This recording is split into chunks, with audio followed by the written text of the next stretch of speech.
Magandang araw po sa inyong lahat. Welcome to my channel, ang Pinoy TV JuaNders. Sa video natin ito, ipapakita ko sa inyo kung paano ko pinicturan ang Milky Way using the Nightlapse mode ng GoPro.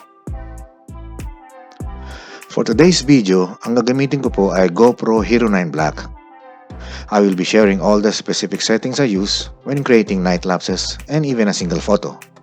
By the way, ang setting po natin ay pwede rin gamitin sa GoPros like Hero 5, 6, 7, and 8 Blacks.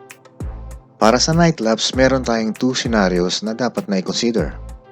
Ang una, merong presence ng buwan sa sky at pangalawa, walang presence ng buwan. I-configure natin sila differently kasi ang moon is a significant source of light. Bago natin umpisa ng setting, tandaan natin na ang GoPro is designed para sa daytime activities tulad ng mga sports, biking, at marami pang iba. Kaya ang night photography o yung low light na tinatawag ay medyo challenging.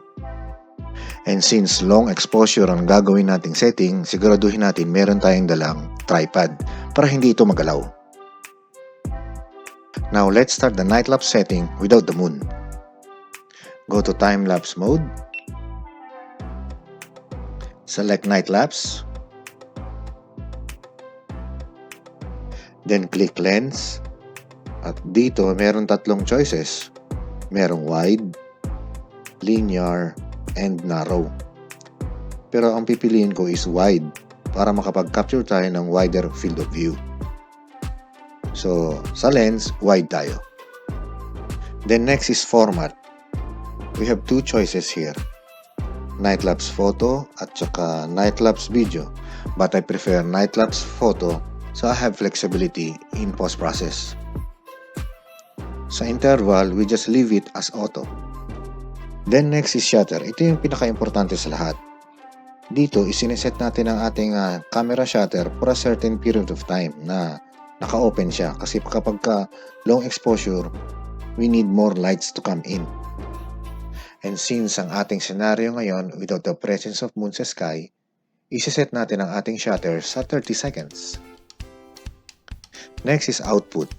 Meron siyang standard or raw. Standard, ito yung JPEG format or yung straight out of the cam na mga pictures. Now, if you don't have post-processing software tulad ng Lightroom, use standard. Else, raw ang gamitin ninyo because it gives a highest quality of picture and more flexibility during post-processing. And since meron akong Lightroom, I will use RAW. Scheduled capture is off. Duration no limit. Timer is off also. Now in ProTune, select white balance. Here meron siyang range between 2300 kelvins up to 6500 kelvins.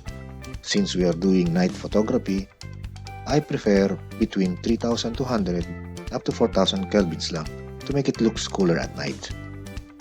So for now, let's go for 4000 as our white balance. The next is ISO min, set it to 1600, and ISO max, set it also to 1600. On sharpness, I prefer medium because GoPro often produces a stronger sharpness. Then last is color. Since GoPro produces a decent amount of colors to image, I am okay to GoPro as my color setting.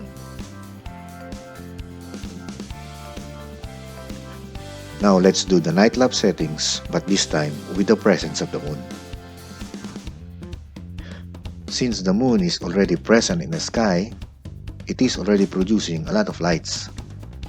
Therefore, we have to reduce our shutter to 15 seconds only and set the ISO min and ISO max to 800 to avoid overexposure on our image.